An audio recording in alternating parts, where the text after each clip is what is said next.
ঘুষ নিতে গিয়ে গোপন ক্যামেরায় বন্দী কাঠিগড়া ভূবাসন কার্যালয়ের পাটোয়ারি শাহাদাত হোসেন সহ অন্যান্য দুর্নীতিবাজ সরকারি কর্মচারীদের বিরুদ্ধে উপযুক্ত ব্যবস্থা গ্রহণের জোরদার দাবি জানালো কাঠিগড়া ব্লক কংগ্রেস কমিটি। শুক্রবার কাঠিগড়া সার্কেল অফিসারের মাধ্যমে জেলা আয়ুক্তর উদ্দেশ্যে এক স্মারকপত্র প্রেরণ করে এই দাবি জানায় কংগ্রেস। পরে সংবাদ মাধ্যমের মুখোমুখি হয়ে কাঠিগড়া ব্লক কংগ্রেস সভাপতি হোসেন আহমেদ চৌধুরী জানান, কাঠিগড়া ভূবাসন কার্যালয় দুর্নীতির আখড়ায় পরিণত হয়েছে। খড়ি ফেলো তেল মাখো ফর্মুলায় চলছে অফিসের যাবতীয় কাজকর্ম। রীতিমতো সিন্ডিকেট রাজ গড়ে তোলা হয়েছে। ভারতমালার কাজে 2 নম্বরই সীমা অতিক্রম করে ফেলেছে। একাংশ দুর্নীতিবাজ পাটোয়ারি এবং অন্যান্য কর্মচারীদের জন্যই দুর্নীতির স্বর্গ রাজ্যে পরিণত হয়েছে কাঠিগড়া ভূবাসন কার্যালয়।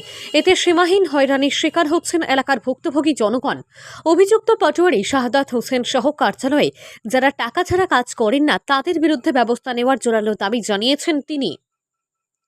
কাঠিগড়া ব্লক কংগ্রেসের পক্ষ থেকে বিগত দীর্ঘদিন থেকে কাঠিগড়া সার্কেল অফিসে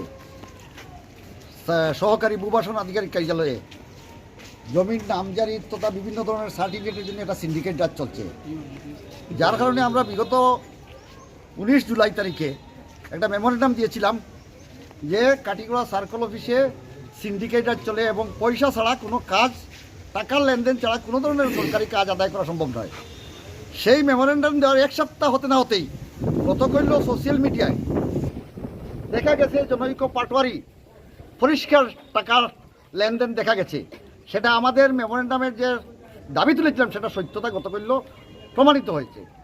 আজকে আমরা এলাকাবাসীর পক্ষে, এলাকার মানুষের কাঠিগড়া সমষ্টি এলাকার পক্ষে আমরা একটা মেমোরেন্ডাম, এলাকার জনগণ একটা মেমোরেন্ডাম দিয়েছেন এই ঘটনার পরিপ্রেক্ষিতে যে সার্কেল অফিসে কালকের যে ঘটনা হয়েছে এটা অত্যন্ত দুর্ভাগ্যজনক এবং এটার তদন্তক্রমে দৃষ্টান্তমূলক শাস্তির ব্যবস্থা করা হোক এবং এই ঘটনার সঙ্গে যারা জড়িত আরও সরকারি কর্মচারীরা আছেন, বেসরকারি কর্মচারী আছেন, তাদের বিরুদ্ধে কঠোর ব্যবস্থা গ্রহণ করার জন্য আমরা এলাকাবাসীর পক্ষ থেকে দাবি জানিয়েছি।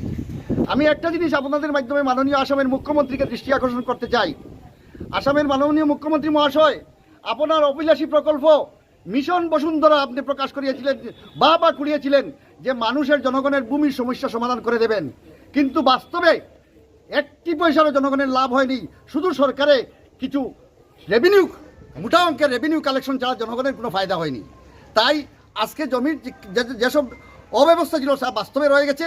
আজকে ভারতমালা প্রকল্প আমাদের কাঠিগড়ায় চলছে, আইজিজিএল প্রকল্পের কাজ চলছে। সেই সব প্রকল্পের জন্য মানুষের ক্ষতিপূরণ পাওয়ার ক্ষেত্রে আজকে নামজারি তথা বিভিন্ন প্রজেশন সার্টিফিকেট, বিভিন্ন ধরনের সার্টিফিকেট, বিভিন্ন রেকর্ডপত্র সংগ্রহ করতে সার্কেল অফিসে আসলে পয়সা ছাড়া কোনো কাজ হয় না। সাধারণ মানুষরা হয়রানির শিকার হচ্ছেন এবং বিভিন্ন ধরনের আজকে 1 বছর হয়েছে কিন্তু ভারতমালা প্রকল্পের, আইজিজিএল প্রকল্পের কিন্তু কোনো কম্পেনসেশনের কাজ এখনো 1 বছর হওয়ার পরও এই সংবাদ মাধ্যমে অনুরোধ করছি, আপনারা জনগণের সাথে কথা বলুন, আপনারা জনগণের সাথে এগিয়ে আসুন। এটা কংগ্রেসের আওয়াজ নয়, এটা কাঠিগড়ার জনগণের আওয়াজ। আপনারাও এগিয়ে আসুন, জনগণ আপনাদেরকে ভোট দিয়ে ক্ষমতায় বসিয়েছে, আপনারাও এগিয়ে আসুন। আমাদের কাঠিগড়ার মাননীয় বিধায়ক এবং প্রাক্তন বিধায়ককে আমি অনুরোধ করছি, আপনারা এই জনগণের এই সমস্যার ক্ষেত্রে আপনারা এগিয়ে আসুন এবং কাঠিগড়ার প্রত্যেকটি কার্যালয়ে সিন্ডিকেট রাজ চলছে, সেই সব সিন্ডিকেট রাজ বন্ধ করতে আপনারা সক্রিয় হন। ধন্যবাদ।